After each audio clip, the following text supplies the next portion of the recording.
What's up, hybrids? Welcome back to another episode of the Fandom Hybrid Podcast. This is Hanako, and I am here with Casey, and we are recording our second episode of the day because we could not wait to talk about episode 12 of The Walking Dead. And in this one, we find out the truth about Stephanie, not Stephanie, and Max, who is not Stephanie, and just so much stuff. But yeah, so we start out this episode with Max telling Eugene her side of the story. And we find out that basically what happened is she's in the Commonwealth and she's apparently this big science nerd, similar to Eugene. And they threw away some radio parts that were, they thought weren't working and weren't worth it.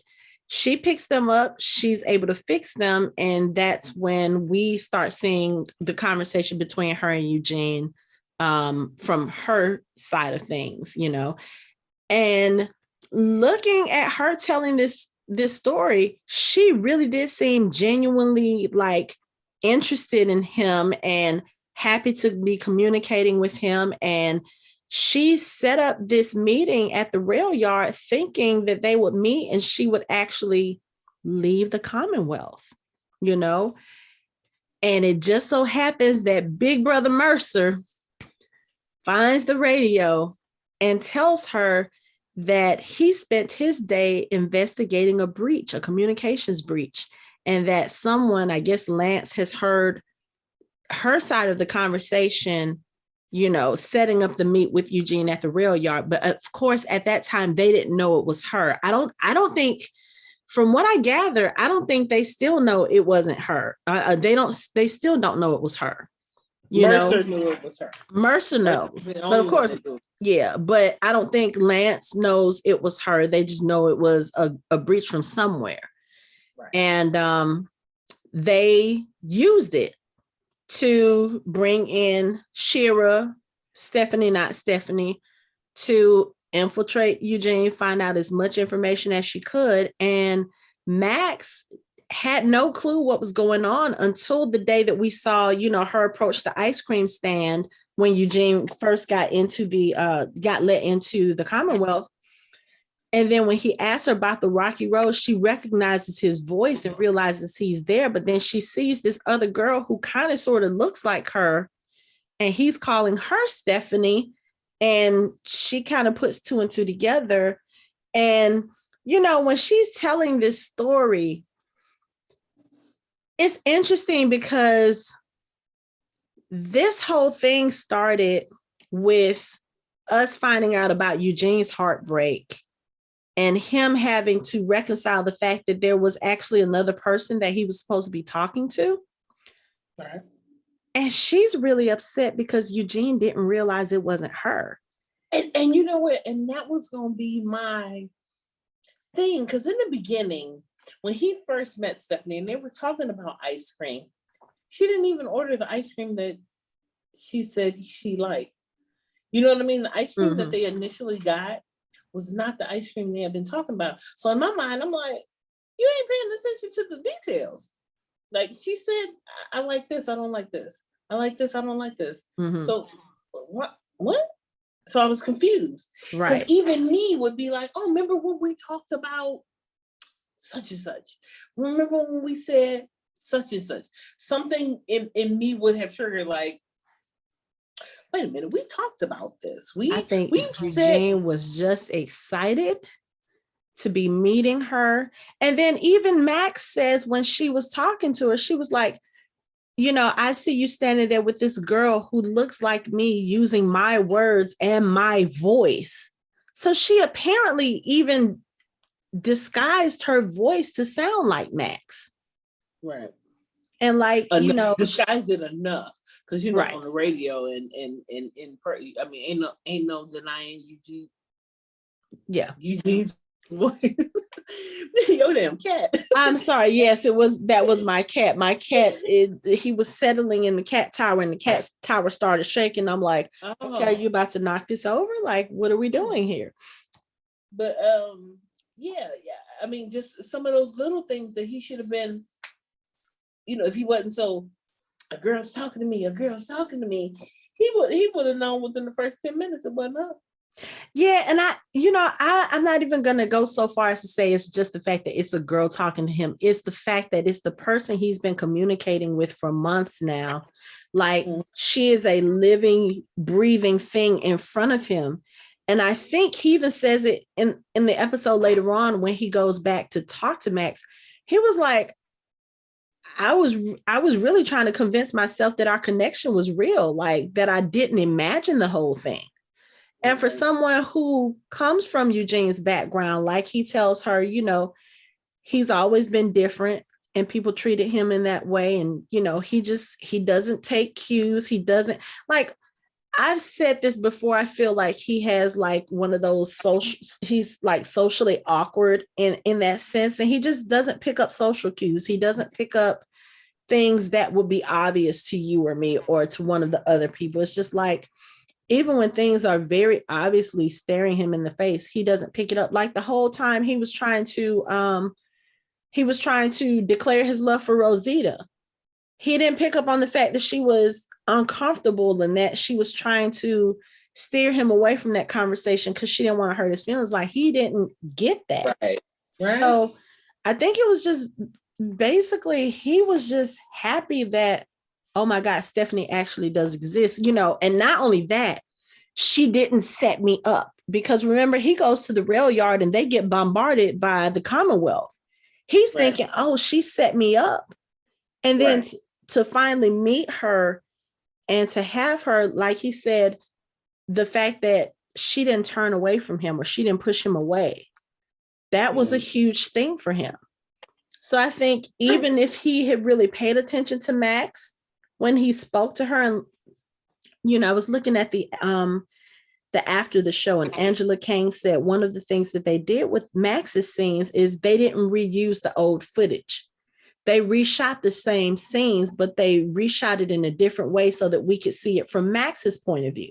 Because when we looked at it from Eugene's point of view, and he spoke to her and said, "Is that Rocky Road?" It looked like she just looked at him like, "Why are you talking to me?" and then turned off. When from her point of view, she was shocked about the fact that this is the person she's been talking to and he's here, but she wasn't the one who brought, she was like, "Oh yeah, let me stay away from that." Like she said, once they figured out that there was a breach, really, what could she do without getting herself in trouble? And she wouldn't have been able to say anything to him because he would have immediately recognized her damn voice. Immediately, even though Stephanie was, playing the role. But if you don't talk to somebody for hours upon end about everything under the sun, if somebody come up and like, "Oh, I'm Casey," and the voice is all slightly, but then you finally talk to me, you're like, "Wait a minute, I know that voice." Right. You know what I mean? Memory will bring it back to you. Like, wait a minute. You know how you can hear a voicemail and be like, "Oh, that's such and such," because you talked to that person so many times. Right. So had she said anything, she couldn't have spoken in that moment. She had to turn around and, and then go. You never know too what would have happened if she had spoken in that moment. And then especially us now knowing that Stephanie was a spy or a plant or whatever you want to call it. If Max had said something at that point, she could have gotten arrested for that communications breach. Yeah. And then, who knows what would have happened, because that's the one thing Mercer says when he finds the radio and he says, "Please tell me you weren't thinking about meeting a stranger at a rail yard." He said, "Max, it's dangerous for the Commonwealth, but especially for you and me." What does he mean by that? Like, why is it so much more dangerous for the two of them than it is for the rest of the community? That was one of those things that made me wonder, like, okay, so that whole ideal that we had that Mercer is, that there's more to Mercer than we think. That line made me think that even more so, like the way that he put it, he was like, "But especially dangerous for you and me." Why is that? Maybe it's where they came from. we still don't know no really backstory on them, and how they came to be into the Commonwealth. So it could be something, along those lines. Because as we know, based on what she said, Stephanie was her mom's name, so clearly her mom's not here anymore. So who knows what circumstances led to that, to say, hey, we're going to be in the Commonwealth, and now, your brother done moved up in the ranks of the military, so now he's in a position where, you're lucky he's the one that found you, found out that you was doing what you was doing. Because he probably heard the tapes in the media. That's my goddamn sister. You know what I mean? Because he know her voice. Came into the apartment, went straight to it. Like, and then to use their mama name. Right. So that right there, I'm already doing you a favor because she'll be turning your ass in. But you're my sister. So we're going to let this ride, but you need to quit talking. Right. And poor Eugene, he's just... That's another reason why, in the interrogation, Eugene was like, Mercy was so hard on Eugene, like, nigga, you trying to get something from my sister. And Eugene's like, so that big guy in the orange uniform that hates me, that's your brother?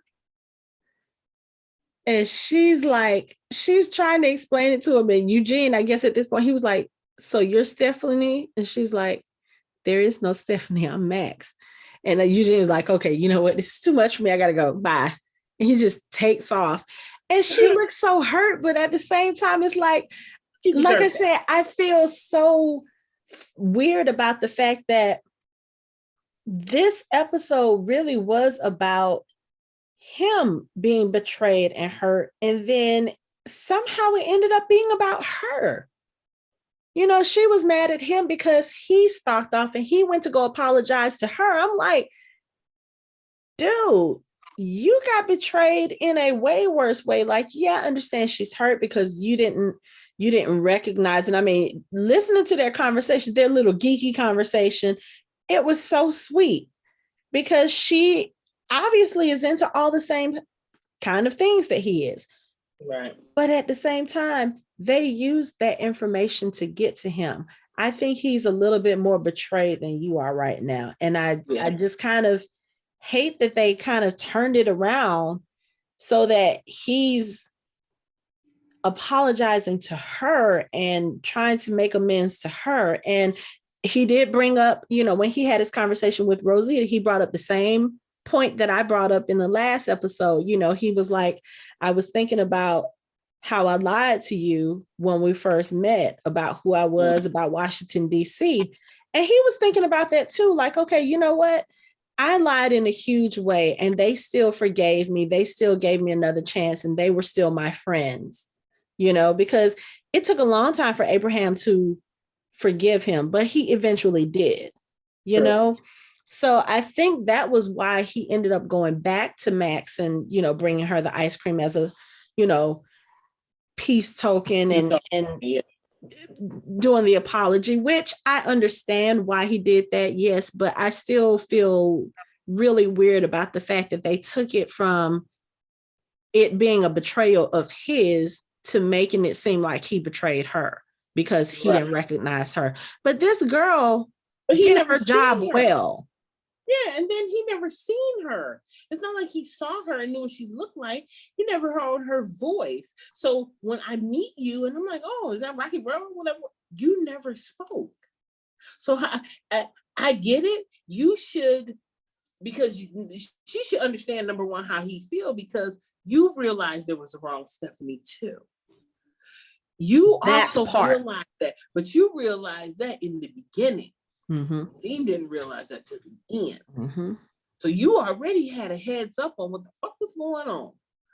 And you kept that to yourself. Now that I'm heartbroken sitting in the alley burning my manuscript and all my flyers, now you want to peek your goddamn head around. Talking about, no, right. I done killed my book now. Shit. But he has committed just about every text to memory. So he's going to, she's going to get a chance to read that book.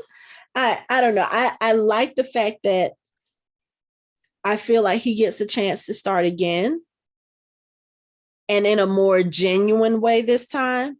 I don't know where that's going to lead because he is still Eugene and part of Alexandria, and she is the assistant to the governor of the Commonwealth. But you know what? In my mind, she knows something is wrong. Out. Because as much as she is a part of the higher echelon, she was still trying to leave. Mm-hmm. Even though it was going just to meet him. If it would have won, but you don't think she would have gone back to Alexandria with him? Yeah. So you're already of the mindset that I got to go. Already there. And then, like I said, there is the mysterious way that she was telling Tyler, I'm just like you. I'm just like you, when he had her by the throat.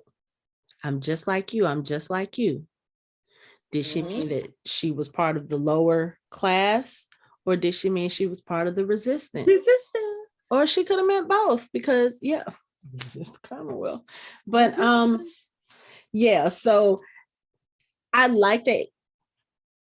I like that Eugene got an explanation, and I like that the explanation made sense. I still feel bad for him, but I have a little hope for him that, maybe he can find some happiness out of this after all. And then who knows, because Max knows what what they used to get through to him. She knows how they kind of lied and did all of that stuff.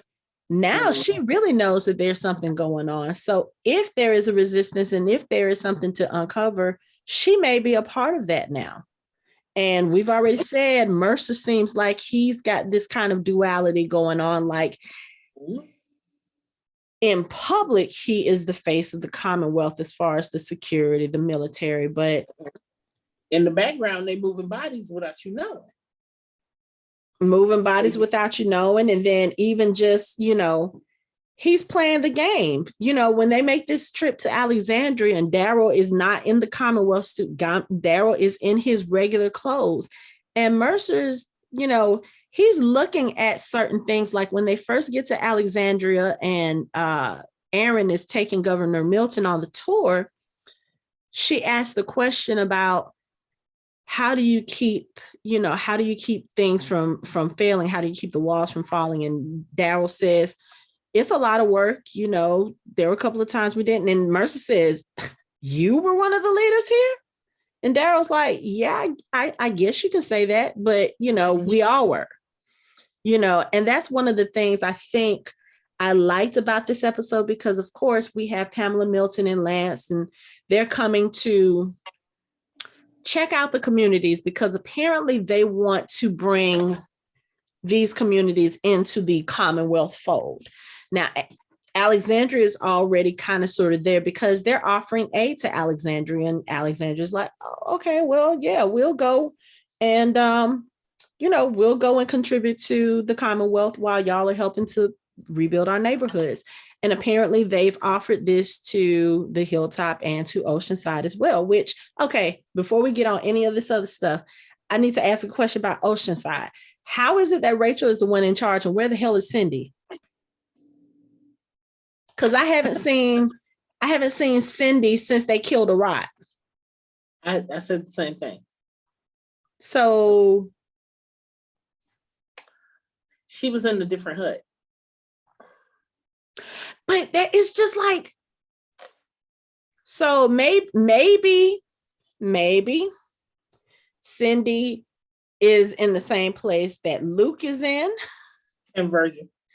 And Virgil can't, well, it had to have been some weeks at least, because Elijah in this episode was running like normal. Like he wasn't hurt anymore from the Meridian fight. So it had to have been at least a few weeks, maybe a few months. Yeah. But yeah, I was just wondering, I was like, okay, so they keep showing Rachel. And isn't Rachel the little kid that couldn't stand Tara? I thought so. So she done growed it up. It's been some years. Okay, so I don't know. Cindy is just, I don't know. Maybe Cindy went to go look for Heath. Who knows? They're going on an adventure. they're somewhere because Luke is missing in action, and there was somebody else I was thinking about, and I was like, "Where is this person?" I can't remember. Yeah, Luke, he, Sydney.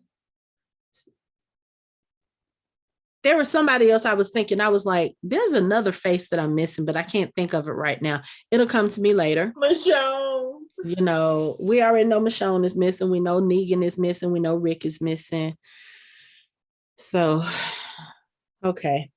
But yeah, so anyway, the whole thing with Pamela Milton coming to Alexandria and trying to make a pact with Oceanside and Hilltop. And it's interesting because the Oceanside is like, yeah, so we talked to Maggie and she hasn't entered this agreement with you guys, and we have an agreement with her. So until she makes an agreement with you, then we're not going to make an agreement with you because we have an agreement with her.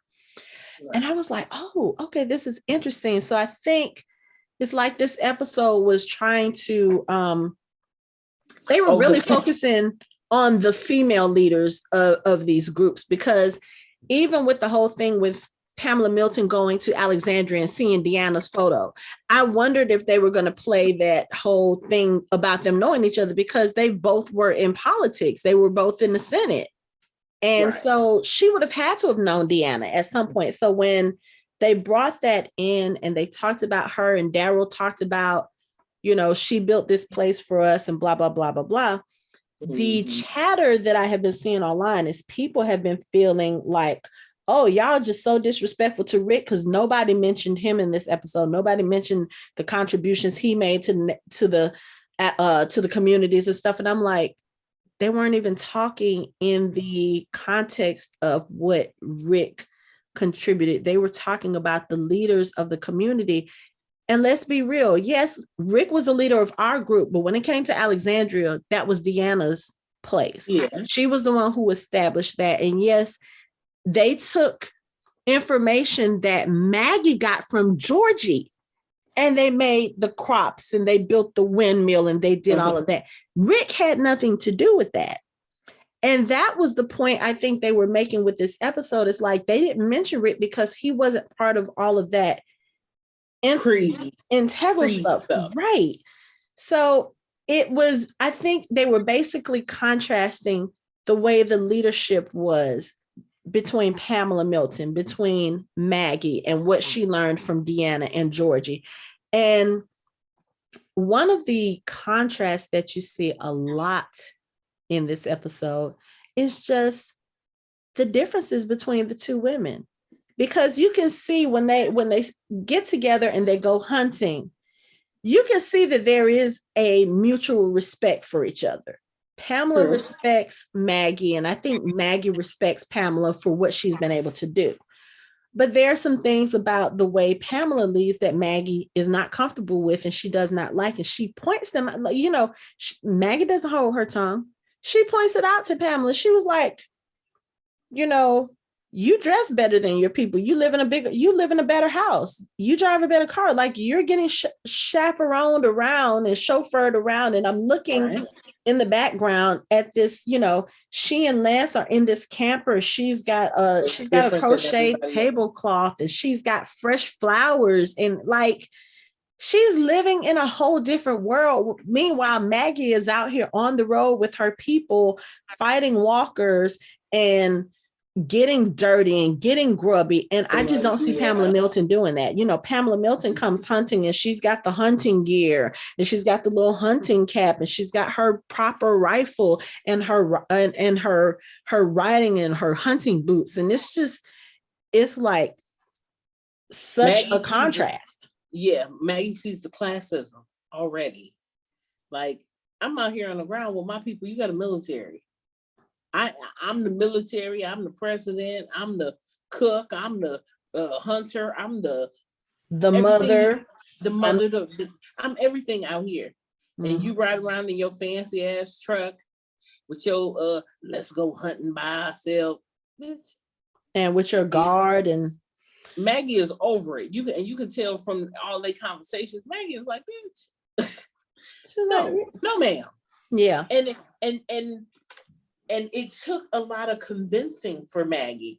And she was almost there till she saw the fucking military. And not only that, Daryl got in line. That I think that was what it was. Because at the beginning, when she asked them, why do you trust them? And Daryl says, who says we does? When do I ever? And it's clear Daryl doesn't trust them. But again, I think that there is a mutual respect between him and Mercer. Mm-hmm.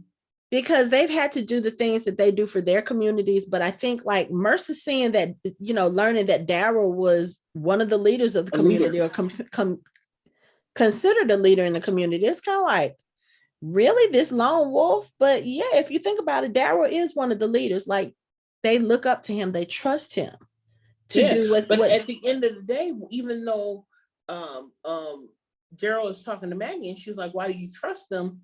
He know them kids are safe. Mm-hmm. That's his ultimate goal for Daryl, is making sure he a good uncle and make sure them kids are straight, because all the stuff that he went through trying to get in the military, to get a better job, to be able to move them to the nicer place is for them. Because remember he said, so when Alexandria is fixed, do y'all want to go home? They're like, no, we want to stay here. Yeah. So everything that Daryl is doing is for them kids. Because we know this ain't Daryl being no damn military man, in the damn plastic suit. He looks so comfortable this week. You know what I mean? But to go back, and that's what Mercer said. Yeah, you out of uniform, but you still part of this, right? Like, I don't give a damn. You ain't got that uniform. Get your ass in line. But the thing too is, he wasn't saying it in that sense. I think like Mercer was like, yeah, you know what? He said, because he went to him. He said, remember, they're always watching. It was kind of like a warning, but I don't think it was like a stern one. I feel like it was a friendly warning, like, yo, we all got a part to play. And he says that early in the episode. He was like, you got your part to play. I got mine. He said, the only reason why you're not in that uniform now is because somebody thought that it would look better. Right. Which, so again, I think here's the other thing I think about Mercer. I think Mercer is seeing the differences between the Alexandrians and the Commonwealth. And he sees not necessarily the attitudes as in they have an attitude, but their mindset. They have a totally different mindset from the people in the Commonwealth. Just like when he's talking to Daryl about the community and he says, what did you do before all of this? And Daryl said, doesn't matter, at least not here. It doesn't. And he says that very pointedly for a reason. Yeah. Here in our communities, it doesn't matter if you were the president of the United States or if you were a custodian in the swamp.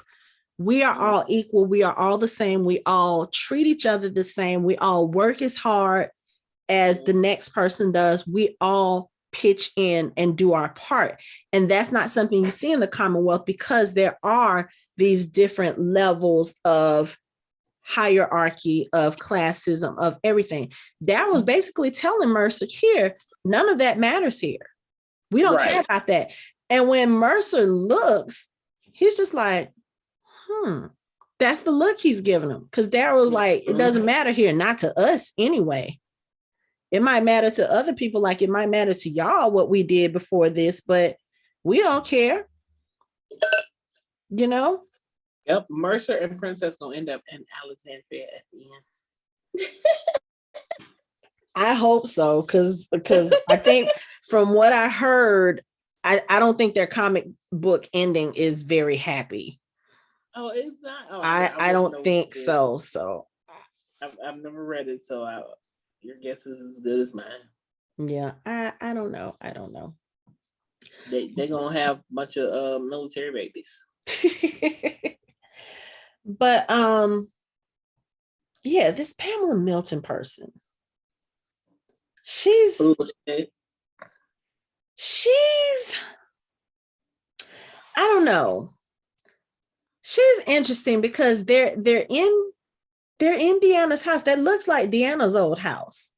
I think it was. And she's talking. That's why her picture was up. Yeah, and she's talking to Daryl, and she was like, she's talking about the way the place was run, and she says, well, but it fell anyway. And Daryl was like, and we built it back up. She was like, it fell more than once. He was like, several times, and we always brought it back.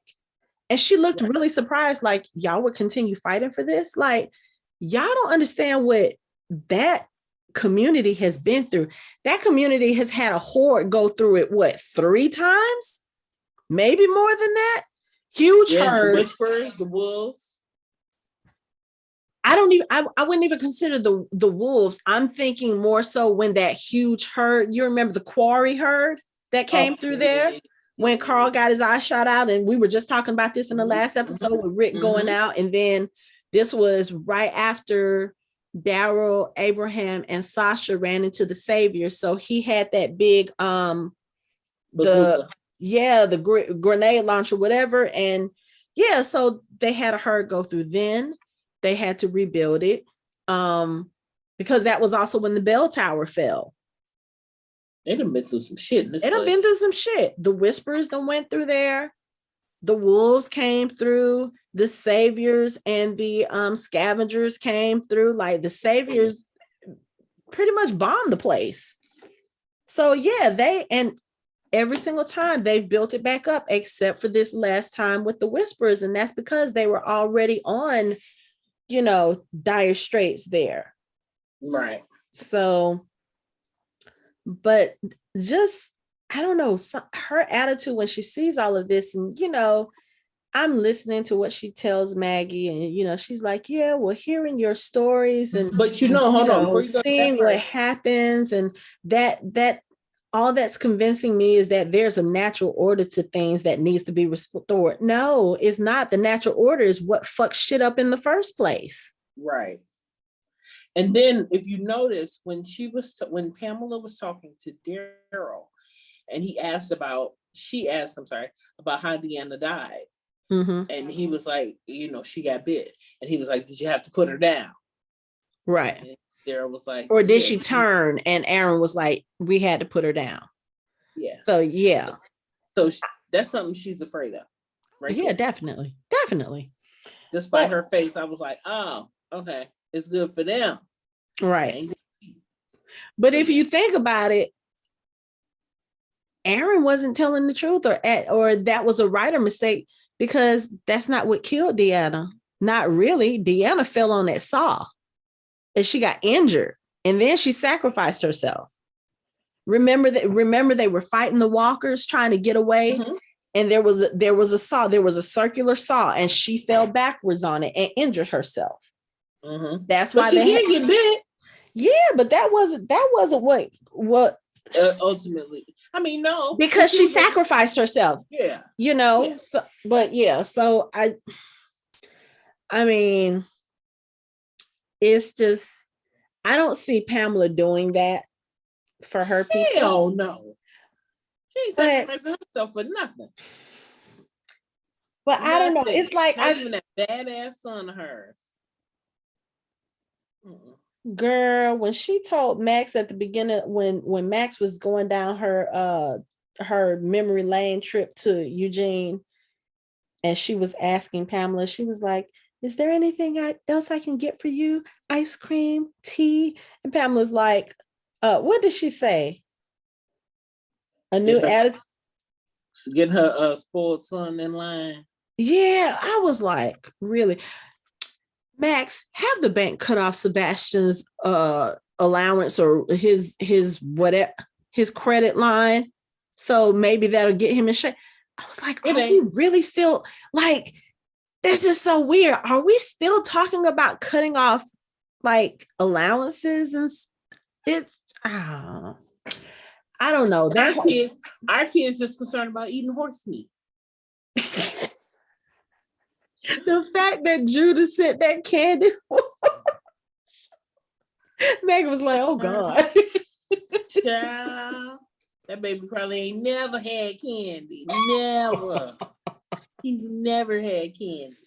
Judas was like, I can't let my boy go out like this. Right. Judah's like, yeah, here cuz, sending you love from afar. Okay. Like, get something good in your belly one time. I know. Oh my goodness. But I think it's interesting because, like you were saying, Maggie was almost convinced And I feel like Pamela was saying the right words. Lance more so was saying the right words when he was talking about, think about what these communities could be. You could take Herschel to the movies at or drop him off at a concert at the Commonwealth. Right. Taking him to a doctor at Alexandria, which we know doctors don't have a good track record on what it does. But he was like, getting on a boat at a port in Oceanside and going somewhere up the coast to another port. What's there? Another school, a university? And she says, I tried to build it. And I don't know if she meant in Meridian or if she meant in one of the other communities. Because remember, she was in another community before Meridian that fell. She never said how it fell. We assume it has to do with people, but we never find out the particulars of that community. But she says, I tried to build it. She tried to build a future for Herschel. And, Lance says, think about that future and think about 50,000 Commonwealth soldiers helping to build that for you. And I really think that almost convinced her. But like you said, once she saw that military after that breach, and because after they came back, Diane said, this is really helping. So she was convinced in that moment. Mm-hmm. In that moment, she was like, yes, let me take care of my people. Let me make sure they're good, they're okay. But from that moment to the second she saw Mercer, Daryl, and that get in line and that, what did she say? Everything has a cost. Mm-hmm. Everything has a cost. And she's not willing to pay that cost. No. Unfortunately, she lost some of her people because of it. But the other thing too is I feel like she understands that, the same way they took those walkers out, if they decide to fall out of line, they can do the same thing to them. Right. And Maggie's like, hell no, we're not doing that. Now I will say this is the other interesting thing I found. So Lydia is living at the Hilltop with them. And I find that really interesting because Lydia didn't know Maggie, but she chose to stay at the Hilltop rather than go with Daryl and Carol to the Commonwealth. Or even Aaron is staying in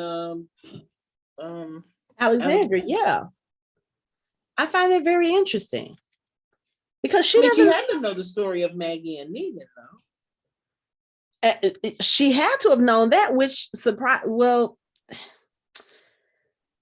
don't know. I guess I just find it weird. Like you would go stay with Maggie in the Hilltop, and you didn't know her before all of this. True. So I don't know. That was a weird choice to me. Maybe it's a brunette thing. Could be, or I don't know. Maybe I don't know. Maybe Maggie took to her because she reminded her of Enid. Oh, So yeah. I don't know. But okay, so we gotta go talk about Carzekiel because she came through with the surgery for her fucking man. Let me tell you about this. First of all, he's getting just a checkup. And then Tommy comes in and is like, okay, yeah, so no food before no food the day of, and blah, blah, blah. And Jerry's like, yo, this is a regular checkup. He was like, no, he's having surgery on Friday morning. How did that happen? Who cares how it happened? I'm glad it did. We're going to take good care of you, Ezekiel. And Jerry was like, what about his debt? Oh, it's been cleared. Jerry, you can always count on Jerry to come through with the ecstatic behavior because he was like, yes. And he called him boss again. So I didn't feel so weird because like I said, when he called him Ezekiel, it just sounded so weird. Like no King Ezekiel and no boss. It was just Ezekiel. I was like, this is weird. But it's so funny because when Ezekiel is in his little apartment, he's cooking and he's not he's not focused on his food because he's just thinking about his luck. And Carol comes in and immediately goes into like mothering, okay, yeah, you're burning the food. She's like, hey, like, oh, I smell food burning. What you got going on in there? Yeah, let me come on in and take care of this. And it's so funny because she just nonchalantly and without any subtlety at all, it's like, so Jerry said you had an appointment. Did anything come up? Yeah. Funny thing is, I'm scheduled for surgery. My daddy's been cleared. She's like, oh, that's good. And he was like, wait, what did you do? And she couldn't even, this is the funny thing. Everybody keeps talking about how her and Ezekiel don't have no chemistry and they both knew when to call each other's bluff because he sat down and as soon as she was like, yeah, that's great. He was looking like, hold up. Nah. What did you do? And she was like, she couldn't even get it out. I didn't do anything. She was like, Hornsby owed me a favor. Yeah, she couldn't even lie to him. Because he would have seen right through it. But he gets upset about it because, Ezekiel is one of those people, like, he was a good leader for a reason. Like, he always put his people first. And he's upset about this because he's like, it's cheating. I just got bumped to the front of the line. There are people who have been there for years waiting. And I love the line that she says to him because she was like, so what, we're supposed to just let you die because the system is broken? And he was like, it's cheating. And she says, lesser men have been given more and not done anything with it. You are not a lesser man. I was like, oh, okay. Listen to your wife. Say that one more time. But yeah. And I feel like if Ezekiel gets this surgery, which we already see he's been rolled into surgery. Now, I will tell you this, if they take him into surgery and he doesn't make it, I'm going to be pissed. I haven't even looked at any of these leaked photos from last week to see if he was in any of those pictures. I haven't even looked. I might need to go do that now that I'm thinking of, but no. Did you find the picture of what's on the wall at Alexandria? Did you find that picture? I did not. Okay. I did not. I don't know what to say. I do too, but I think I'm gonna wait. I just want to be I want to be surprised. So when Casey and I went to Sonoya this weekend and we did the tour, right there at the gate of Alexandria, there is another sign painted on the gate, but it was covered. But we think it has something to do with the Commonwealth. So I don't know, especially after watching this episode with Lance going to Alexandria, and then especially what happens at the end, Pamela is about to pull out because Maggie has said no. So that means no Hilltop, no Oceanside, but Aaron still wants Alexandria as part of the deal because he wants Alexandria fixed. And, that's the one thing when he and Lance are riding together and Lance is pissed off because Oceanside blinded him by saying they weren't going to be part of the pact. He was like, what use are you if you're not going to give me the information? Aaron was like, don't you dare pretend like Alexandria means more to you than it does to me. I'm like, Aaron is probably one of the only original people from Alexandria still left. Yeah. And he has done right. And he has done everything he can to make sure Alexandria stays standing. I mean, they were in the middle of a freaking storm fighting walkers. And he was like, no, we got to go fix the gate. We got to go put out the fire in the windmill. Aaron is not giving up on Alexandria. So at this point, he's like, okay, so are we good? Even though Maggie said no, like, are we still good? Lance is like, yeah, we're good. So I have a feeling that sign has something to do with the Commonwealth. Yeah. And we know based on what the first or second episode that there's a time jump. So we know that Maggie opted out, but apparently they're going back for something. Because remember the time jump. And Maggie was like, it don't have to be this way. And Daryl said, it do.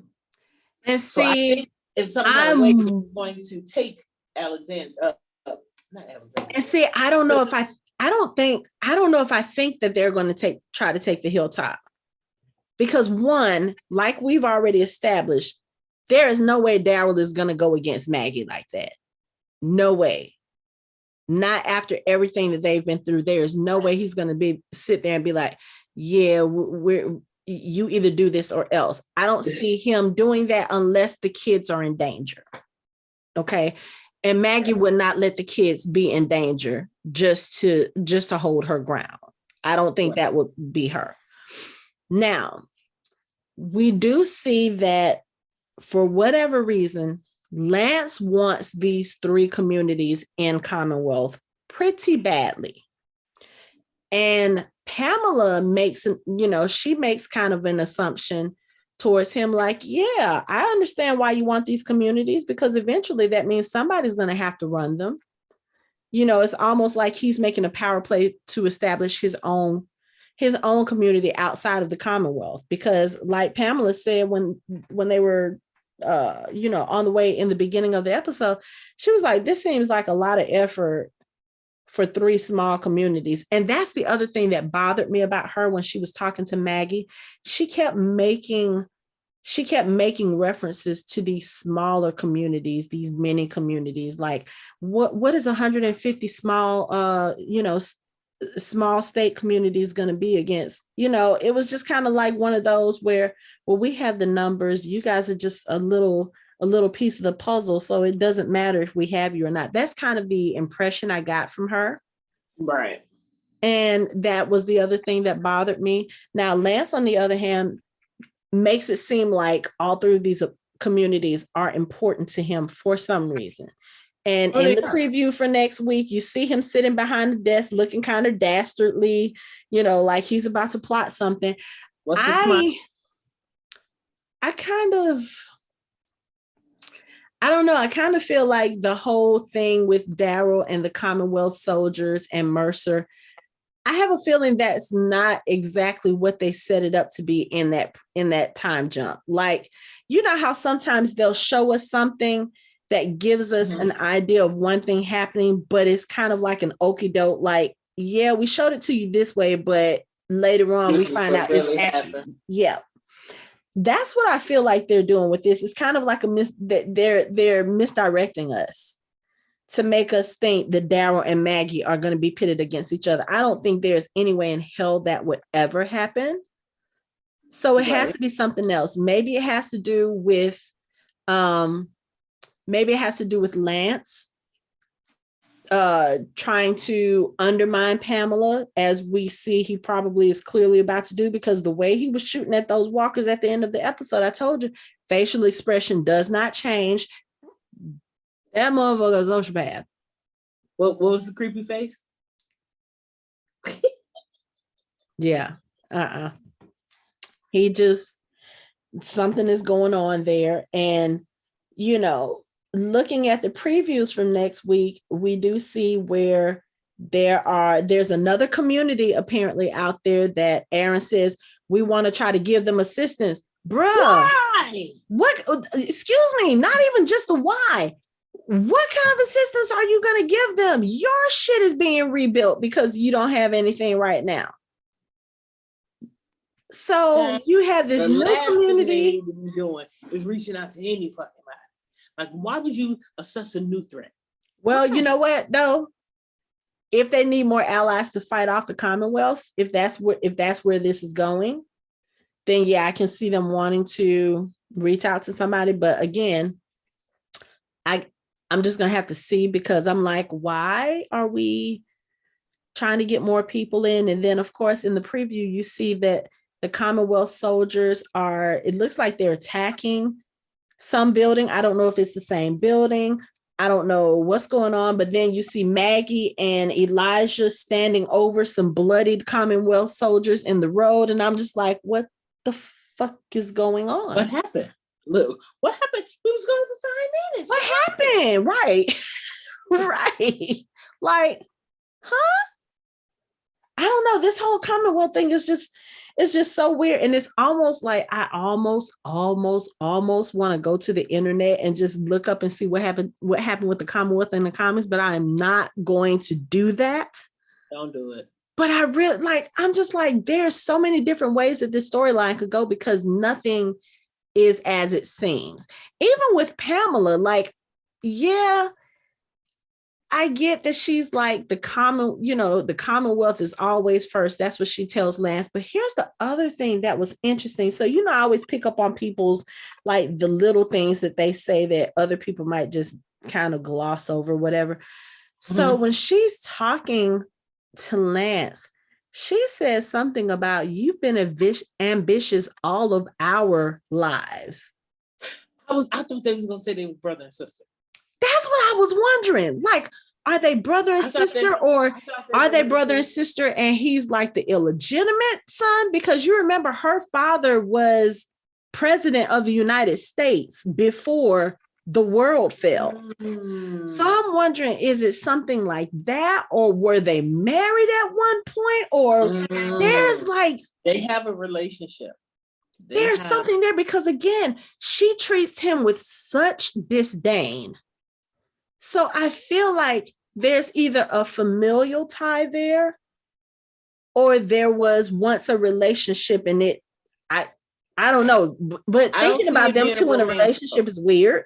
I don't see it being romantical. It put me in the mind of relatives. Right. You know what I mean? It didn't put me in the mindset of they used to be dating or having any type of relationship. Right. But that also makes me wonder. Yeah, but that also makes me wonder about his comment where he said, I proved my mettle to the Milton family a long time ago. He said that in the last episode to Carol. So now that just makes me wonder even more, like, okay, so how did you prove yourself to the Milton family? What did you do? And on him, it was something creepy. Could be. But I mean, I don't know. But it has to be something there. For her to make that comment, you've been ambitious all our lives. And she didn't make that together. That's what I was thinking. Yeah, could be, but that still wouldn't explain why she has such disdain for him. He did something. Something he wasn't supposed to do, I'm sure. He did something. Maybe it has something to do with her. Maybe it has something to do with her uncle that Connie outed, or that she got kicked out of Congress. Maybe whatever it was that uncle did, Lance was able to clean it up or make it go away or something, and that's how he proved himself to the Milton family. Or I don't know. It's just, I feel like there's a bigger story there, especially with the way he's looking after she kind of talked down to him, because she was like, I'm not going to pretend like you did this for anything other than for any other reason other than yourself. And he was like, I did this for you. And she's like, yeah, whatever. And the way he turned around, he gonna kill her. And he just walked in the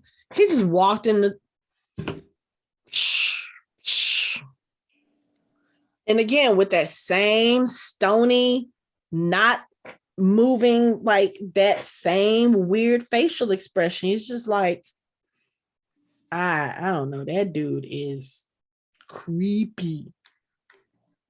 Him creepy. And then you know what the funny thing is, like at the end of the episode, he just shoots the gun in the air, and we know shotguns bring gunshots bring walkers, and your creepy ass summoning them just so you can shoot them and blow off some steam because this bitch got you crazy. Nah. And then you see how Aaron was like, "Are you all right?" I was like, Aaron, please don't. I was like, Aaron, please don't startle this motherfucker, because if he shoots you, I'm coming through the TV. Okay, so Oceanside, I have to say this. That doggone shot from up under the water of Pamela Milton soaking her feet in the ocean. Like, did we need to see that shot? I want to see them long toes. Yeah, we need to see that shot. I was like, I didn't need to see that. It was such a weird shot. I've gone my whole life without seeing that. It was so weird. I'm still like, this whole Rachel thing is just kind of, I'm trying to figure this out. Where the hell is Cindy? Where is she? She went on vacation. To where? Vacation land. You know what? She lives right by the ocean. What kind of vacation does she need? They probably are the safest from the walkers because ain't no walkers coming near water. Not yeah, no. They could. They also said we couldn't have walkers in snow, and look how that turned out. Those walkers didn't do all that great in the snow. First of all, they got frozen. Yeah. Second of all, they tried to move while they're frozen and ended up breaking. Yeah. Gross. Yeah. But Lance's facial expressions, like when Oceanside said that they weren't gonna sign the pact, he was just like, he looked like he was about to hit something. Like, yo, this boy needs to blow off some steam some kind of way. Yeah, let me go in the woods and shoot walkers. No, I don't know. He needs to do something. I think he needs to shoot a lot more than walkers. He needs to, I don't know. He needs a whole horde to go after or something. But he gonna need Mercer for that. He ain't going up no everybody goddamn stuff. I don't know, because I will say this: Lance does not take me. I mean, he does not strike me as the type to shy away from something like that. True. Like, I can't see Pamela Milton fighting off walkers the way Maggie was in this episode. I think if Lance had to, he probably could, because like Carol said, one of the reasons why Lance knows how things work in Commonwealth is because he wasn't always at the top. He started at the bottom. So yeah, I don't think he would have an issue if it came to that.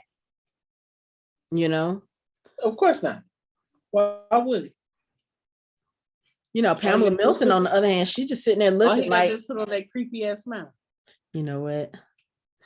But I'm just looking at the way I have it playing in the background. It's on the part where they come across Maggie and Diane and Elijah and Lydia, and they're doing the fighting. And of course, Pamela Milton gets out of the caravan and she looks, but she's just looking like, okay, what are y'all about to do? Like, why are we stopping? What's going on? And then of course she sees Maggie, and once Maggie and Daryl hug, they're like, oh, okay, this isn't a threat. And like I said, I think she's impressed with Maggie. She's like, oh, okay. Yeah, you over here doing a damn thing, girl. Right. But it just looks so weird because she's in these nice, clean riding clothes, and Maggie and Lydia and Diane are all like, they all have blood on them. Their hair is messed up and they look like mud people. They do. They do. But that Pamela Milton person, she just, I don't trust her. As you shouldn't. I don't trust her. That's not gonna end well.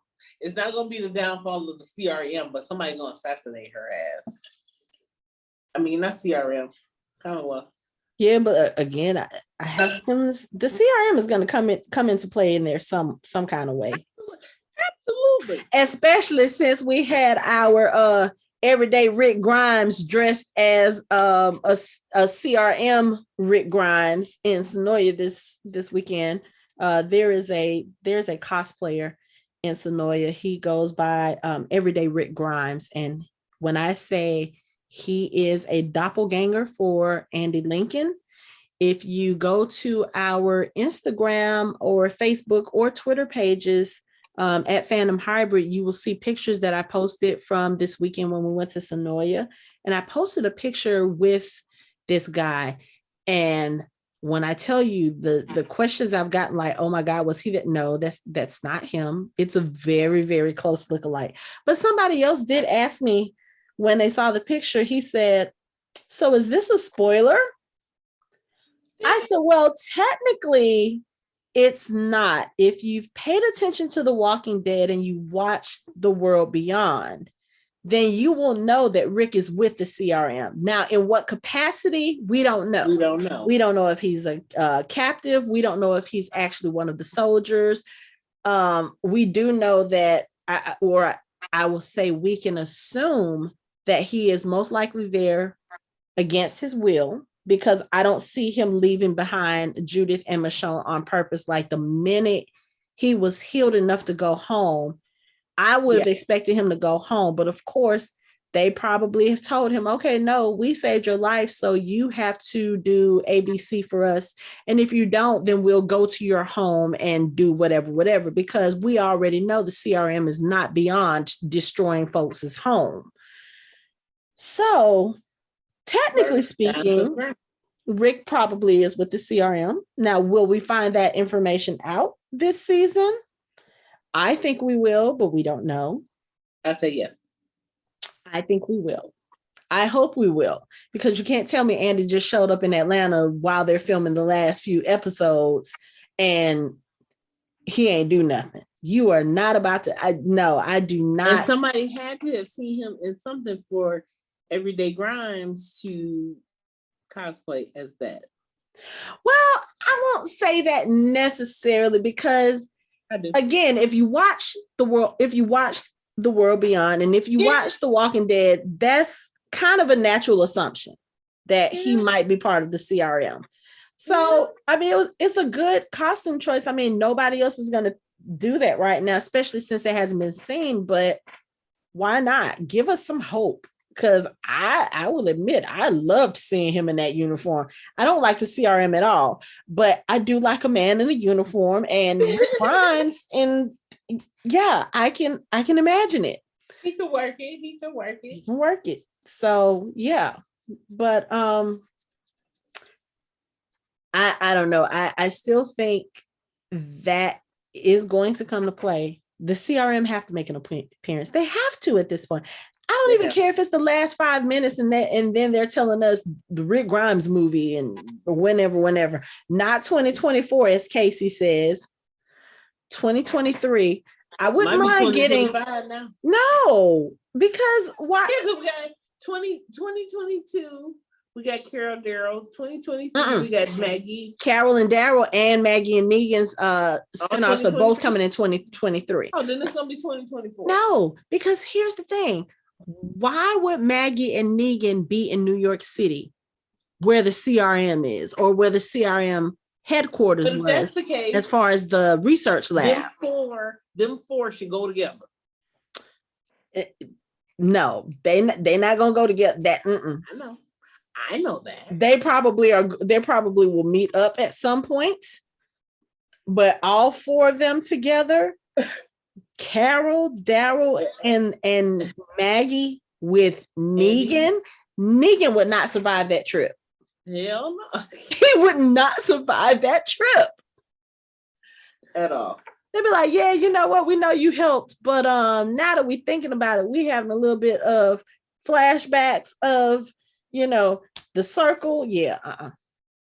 And he said he might most bullshit. Yeah. Mm-hmm. Carol and Ezekiel are funny because Ezekiel's like, why would you do that? She was like, I don't know, because I want you to die. Like, duh. Why do you think I did it? But I think Ezekiel just needs to suck it. Look, that woman got you in there for treatment. Take it. Live to fight another day. Like you were so good for saying in the kingdom.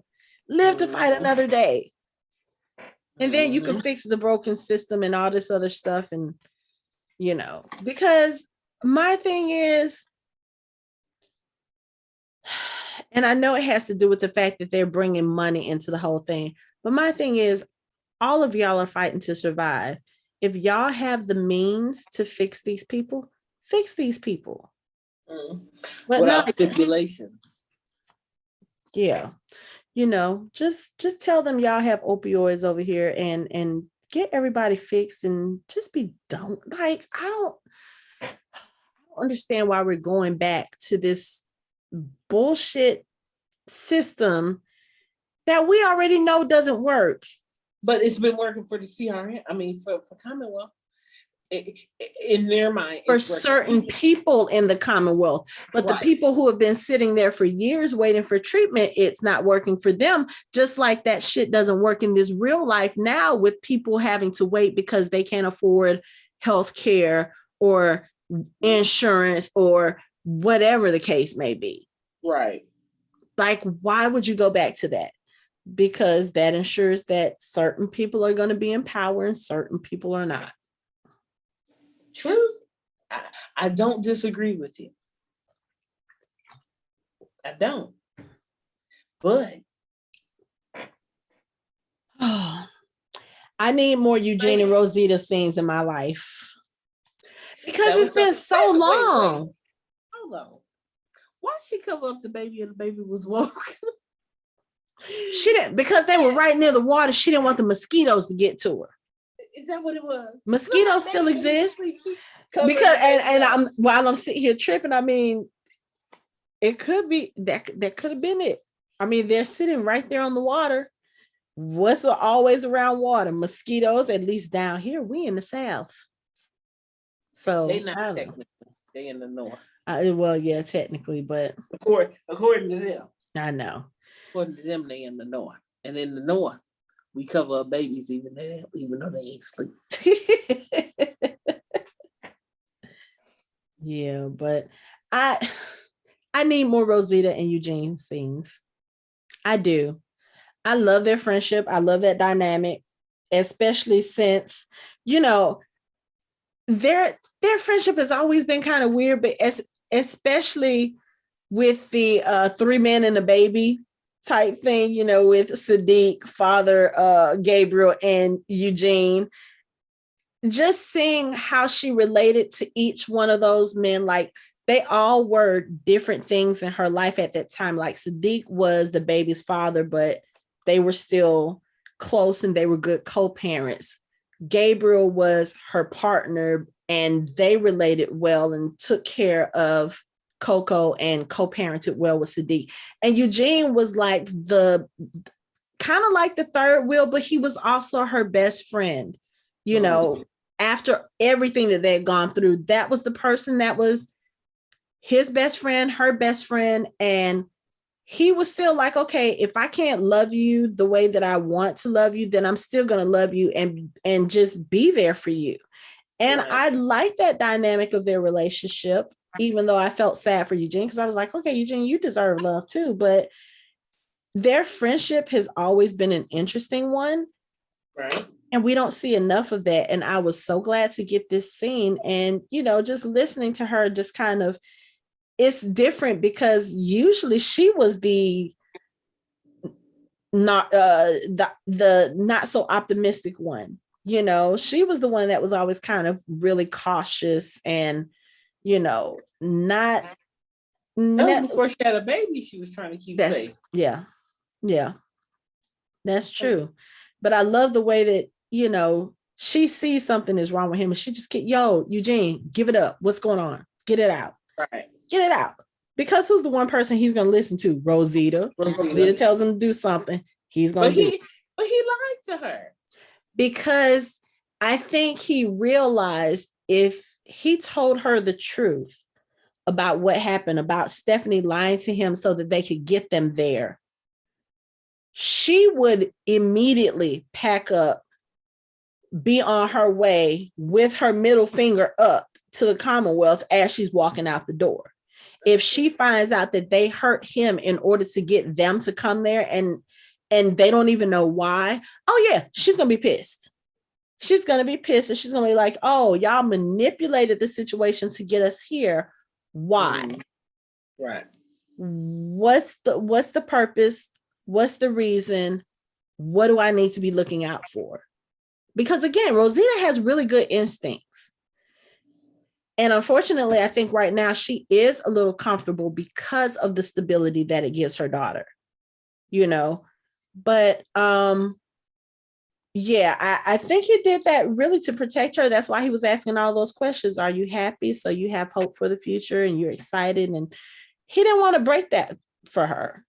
He didn't want to be the one to be like, okay, yeah, so sorry to burst your bubble, but yeah. It's a creepy man running around. And then how long was Eugene sitting at that lady had all that time to paint his ass? Maybe she was painting the background first and then he came and sat on the bench. She was like, oh, okay, I'll just go ahead and add him in. But I mean, it's his first heartbreak. He probably was sitting there for a while. I mean, what else does he have to do? Sit at his apartment and mope? I mean, do it in the open where everybody can see you. Well, not only that, but I think especially if she had been a regular presence at his apartment, he probably doesn't want to be there because it probably reminds him of her. He's just like, okay, you know what? Let me just go somewhere and be alone. Yeah. And Bestie just happened to find him. Right. Yeah. Okay. Well, true. I'll give you that. I know. Herschel with this doggone Mercer helmet. At least he cleaned it of all the Walker blood. Okay. And it was so big on that little head. I know.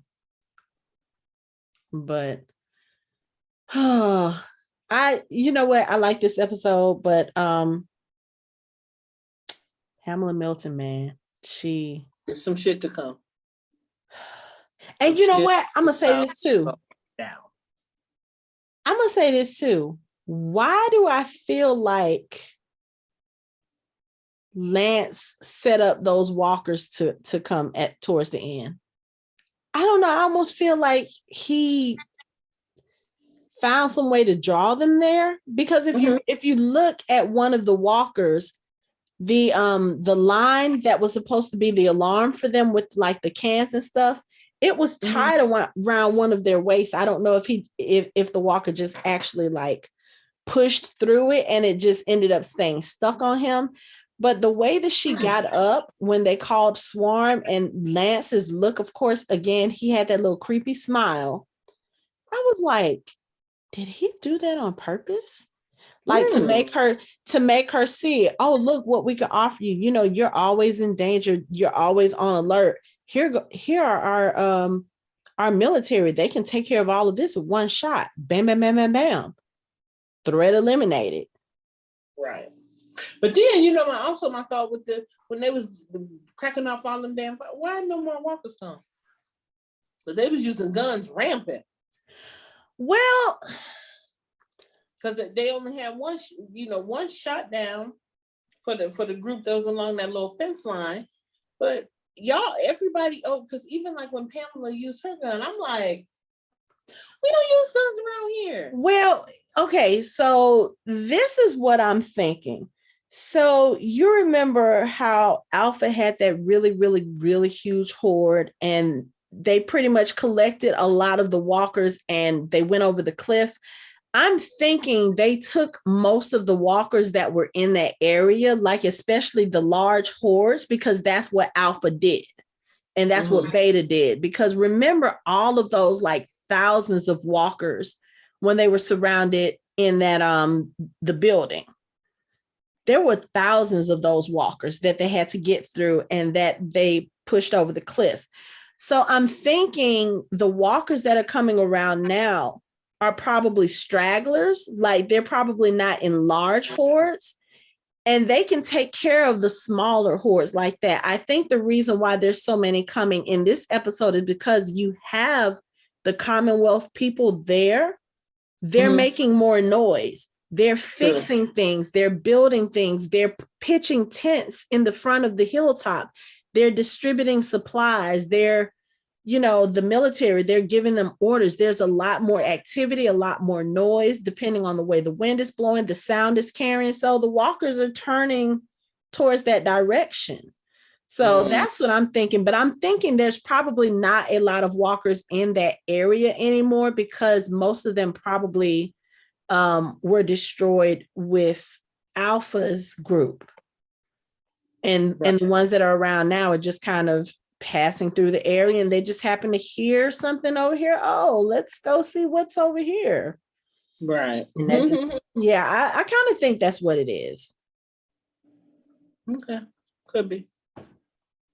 But yeah, I think Maggie, I think she really does want something better. But at the same time, I think Hilltop holds a special place for her as well, because Hilltop, if you think about it, that's really where Maggie started becoming a leader. You know, she was kind of learning under Deanna. And then she went over to the Hilltop because, of course, she was in hiding from Negan at the time. And most of the Hilltop people just kind of gravitated towards her because she has that natural leader instinct. And I just think that place holds those ties for her. And then, you know, like you said, not to mention the fact Glenn is buried there. So she probably still wants to be there, to be close to him, you know. And also I think that may be the thing that maybe she's using that to kind of, okay, I'm sorry. I'm looking at the Walker attack in the background now. That Walker that had the rope on him, that rope was very deliberately tied around his waist. It wasn't just that, you know, it wasn't just that he walked into it and it fell apart. No, it's actually like looped and knotted. Yes. Now, how somebody would have been able to do that with a Walker and all of those cans and stuff, I don't know. But yeah, it's very deliberately tied around his waist. So I don't know.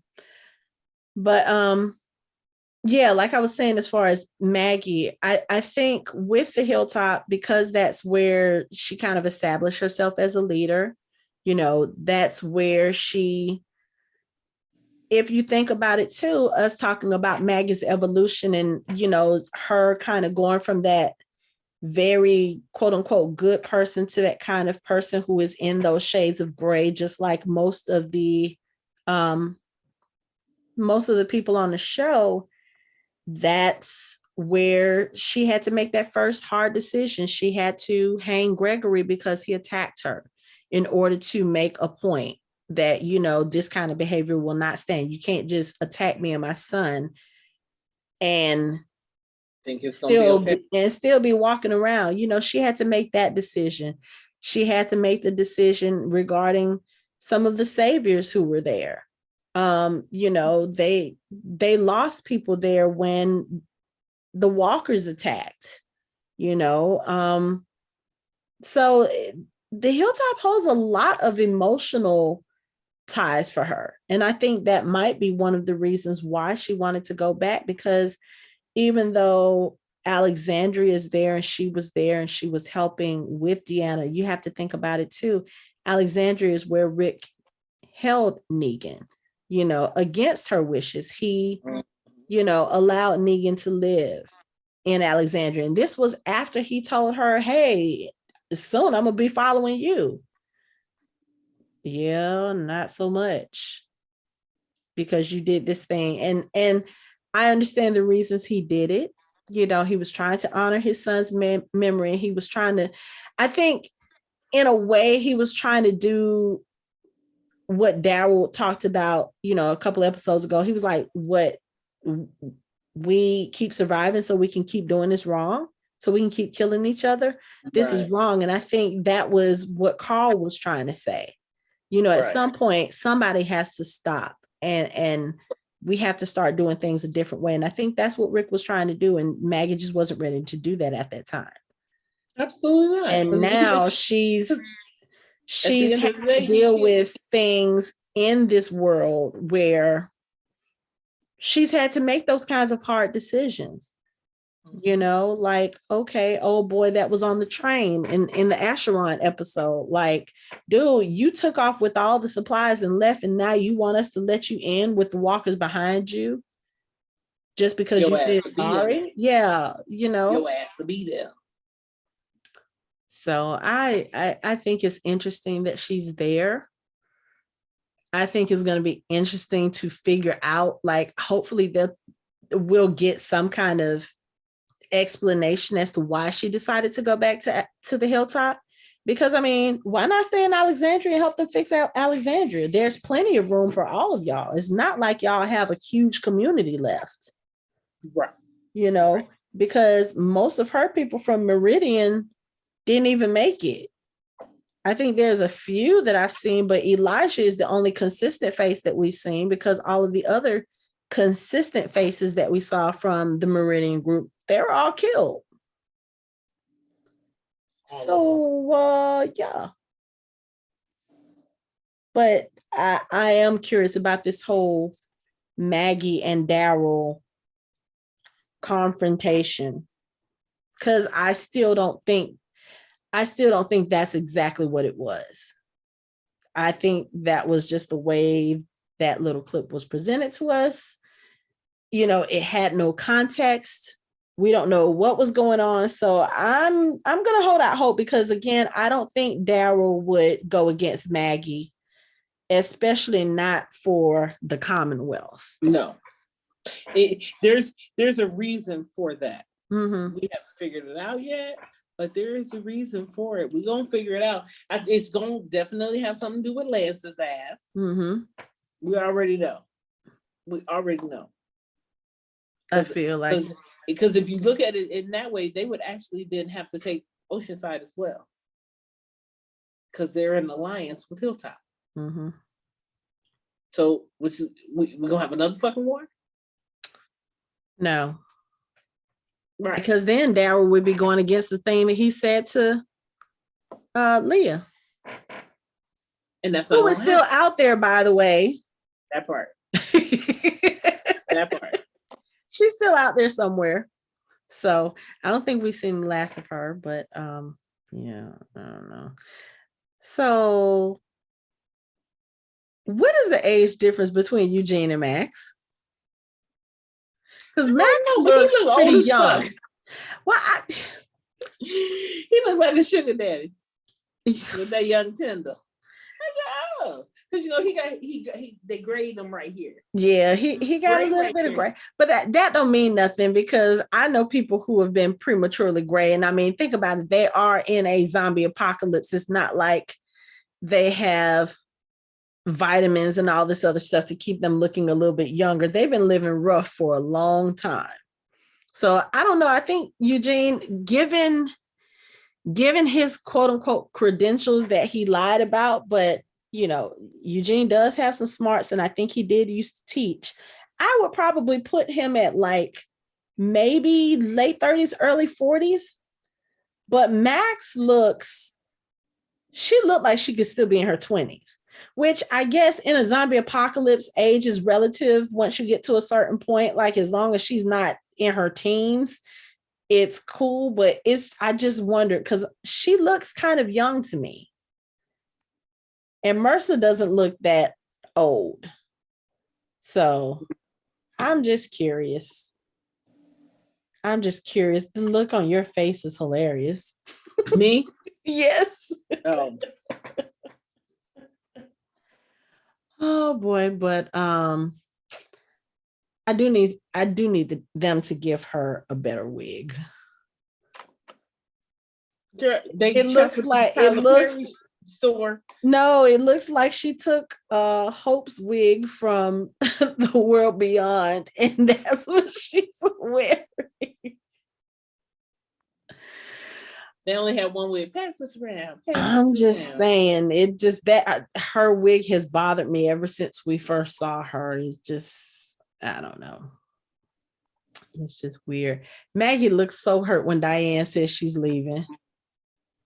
She looks like she's about to cry, like, this is the last person I had. Yeah. Not you. Right.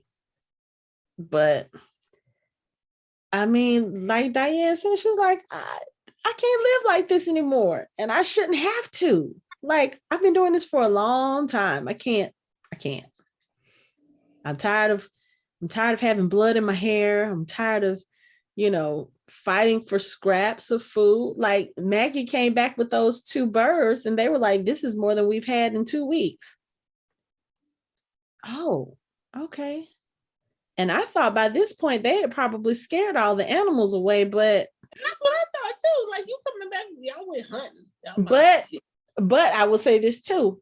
If the walkers have cleared out of the area, like I suspect, then the game would probably be coming back to the area. Yeah, that makes sense. So it does. Could be.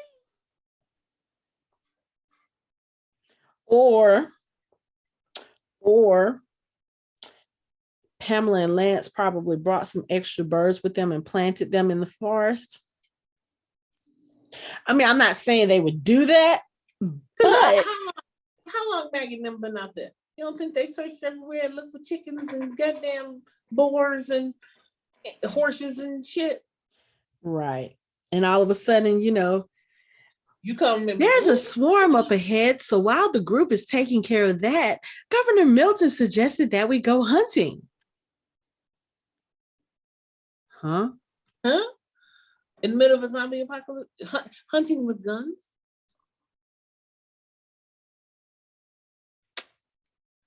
So again, like I said, the Commonwealth, they're one of those communities where they have been sheltered, and everything has been a little bit easier for them, especially like Governor Milton, because what is she having to do? Nothing. She has a whole armed guard around her. She's riding in a tank, basically. She's riding in a military vehicle.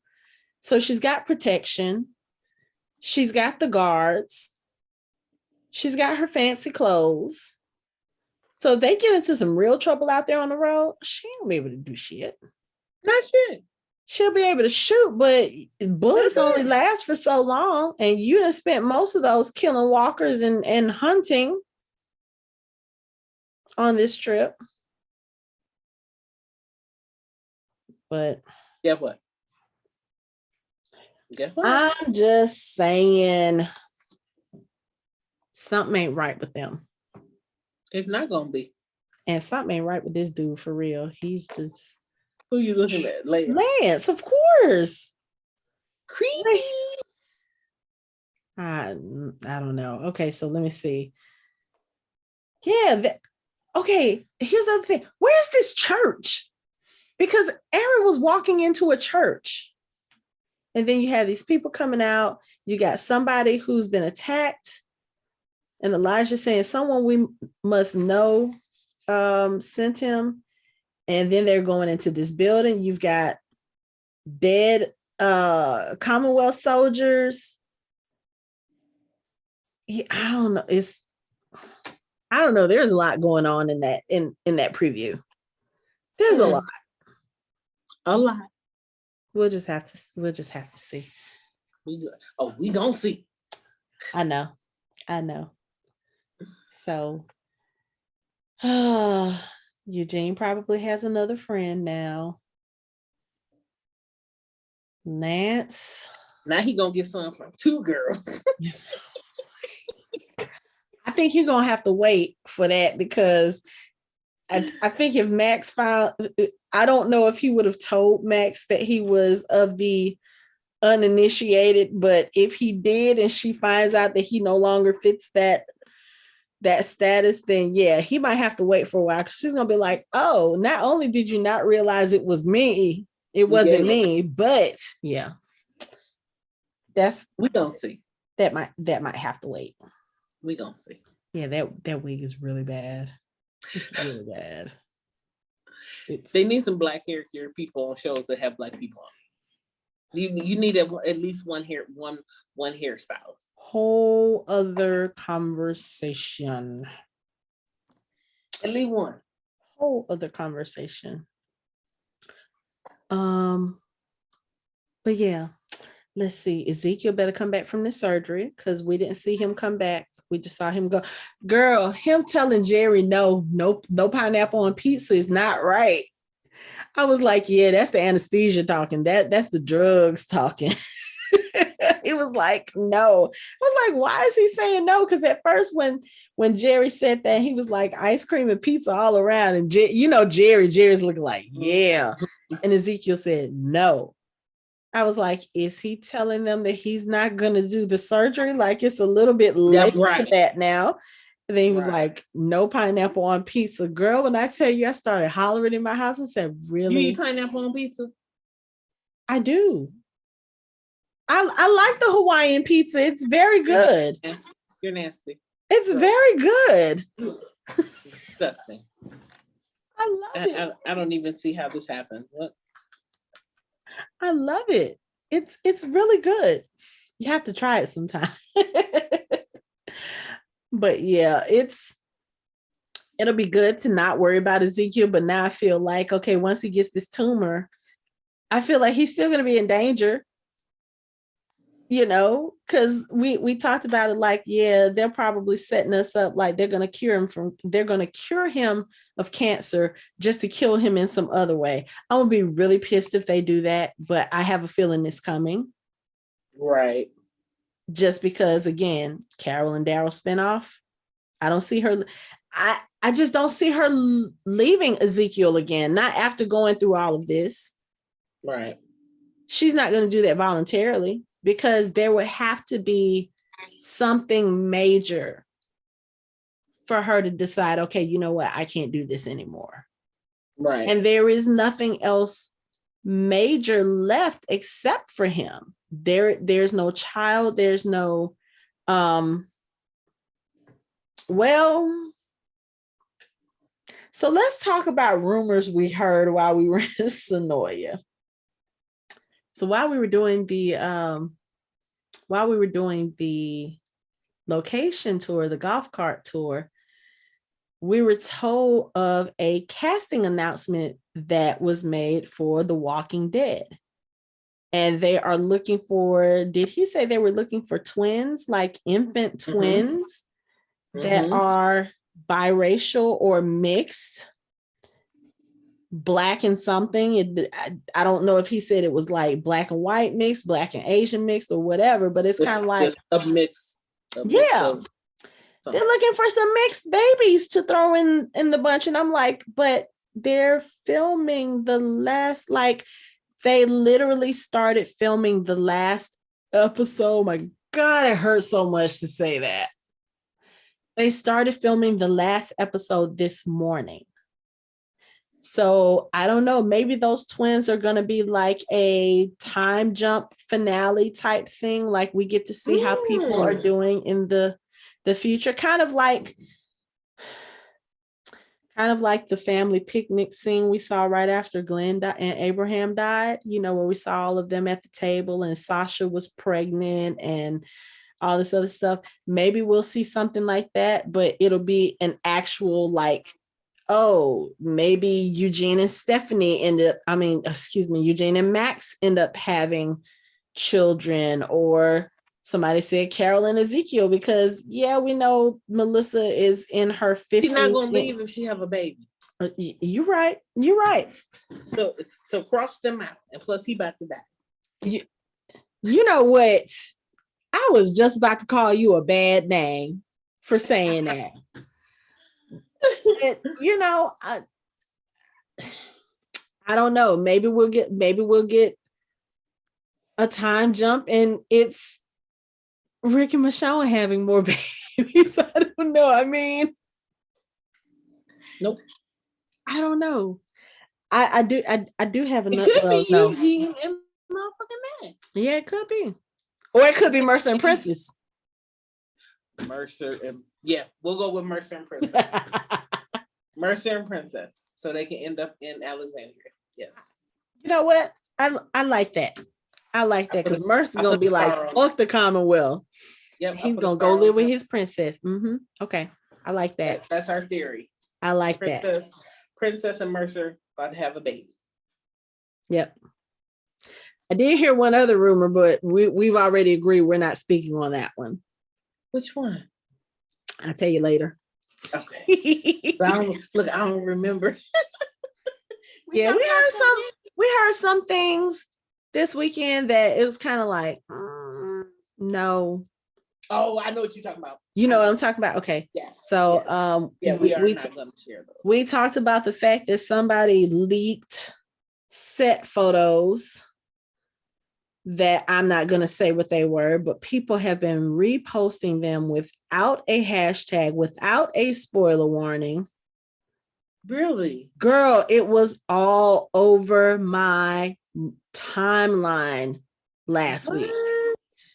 I was like, what is this and why is it? Oh, this is who is posting that? So then we found out the source of the pictures, and we found out that was an inadvertent leak. It's just kind of like, oh my God.